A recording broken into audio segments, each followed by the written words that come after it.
सबसे पहले तो अपनी संवेदना व्यक्त करना चाहता हूँ गुजरात के अहमदाबाद में जो प्लेन क्रैश हुआ उस पर, और दूसरी बात मैं अब आपके जी। सवाल पर आता हूँ।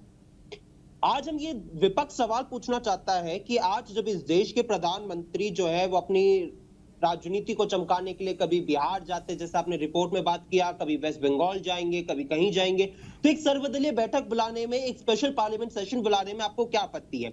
ये सवाल पूछा जाएगा भारतीय जनता पार्टी से कि जब आप अपने 11 साल का जश्न मनाने के लिए आपके पास समय है, आपके पास तमाम जो प्रतिनिधि मंडल गए हैं, प्रधानमंत्री मोदी जी उनसे मिलने का आपके पास समय है, तो जी। आप एक सर्वदलीय बैठक को आप क्यों नहीं उसको चेयर कर सकते हैं? ये सवाल पूछा जाएगा, क्योंकि आज के समय पे जब हमें ग्लोबल लेवल पर अपनी एक छवि पेश करनी है तो हमें एक कलेक्टिव रिस्पांस देने की जरूरत है, और वो दो माध्यम से दी जा सकती है। या तो एक सर्वदलीय बैठक की जाए, वहां से तमाम विपक्ष, तमाम जो एनडीए के इनके सहयोगी दल है, वो सभी लोग, सारी पार्टियां जो है वो मिलकर एक स्वर में जो है उस पर जवाब दे, ट्रंप जो बयान दे रहा है उस पर जवाब दिया जाए, या फिर जो एक पार्लियामेंट का सेशन बुलाया जाए, वहां पे सब लोग एक स्वर में बोले।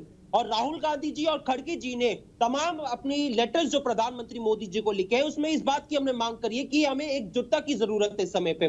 और ये सवाल जो पूछे जाएंगे वो इन्हीं दो जगह पे पूछे जाएंगे जो कि सरकार से पूछना बहुत ही ज्यादा महत्वपूर्ण है।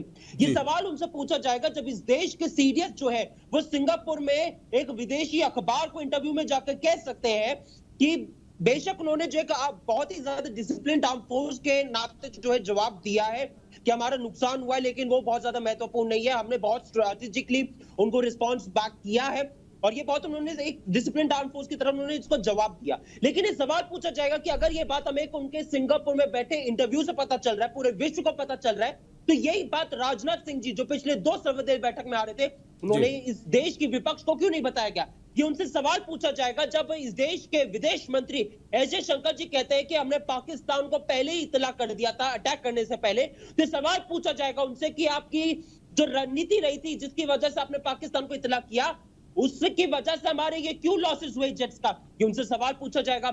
आज हमसे सवाल पूछा जाएगा कि इस देश के प्रधानमंत्री कब ये सर्वदलीय बैठक को जो एड्रेस करेंगे। आज जो ट्रंप बार बार मध्यस्थता का श्रेय ले रहा है और आज किस प्रकार से वो पाकिस्तान के प्रति अपना प्रेम उजागर कर रहा है, तो सवाल पूछा जाएगा कि जब आप हाउडी मोदी नमस्ते जैसे ट्रंप कर रहे थे, अब की बार ट्रंप सरकार चला रहे थे, तो आज पाकिस्तान और भारत को एक तराजू में तोलने का काम अमेरिका क्यों कर रहा है?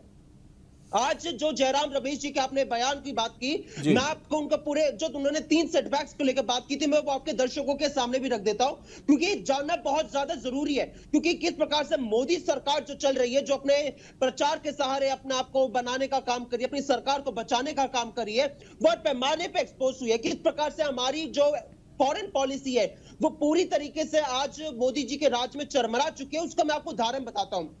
सबसे पहली बात, general of US central command जो है वो कहते हैं कि पाकिस्तान जो है जो वो बहुत ही ज्यादा फिनोमिनल पार्टनर है काउंटर टेररिज्म में। ये सवाल पूछा जाएगा कि आज जब ये युद्ध चल रहा है, ऑपरेशन सिंदूर अभी जारी है, जब ये भारतीय जनता पार्टी कहती है कि ऑपरेशन सिंदूर जारी है, तो इस बीच में हमारे जो पाकिस्तान है, जो आतंकवाद का पनाह देने वाला राष्ट्र है, उसको आप इस काउंटर टेररिज्म का वो बता देते पार्टनर, फिनोमिनल पार्टनर। ये कैसे हो सकता है?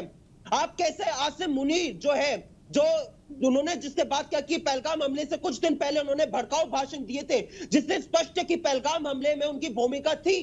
तो सवाल पूछा जाएगा जब यूएस जो है उनको अपने यूएस आर्मी डे पे न्योता देता है, स्पेशल न्योता देता है, तो सवाल पूछा जाएगा कि पाकिस्तान की भूमिका इतनी ज्यादा तवज्जो क्यों दी जा रही है यूएस में।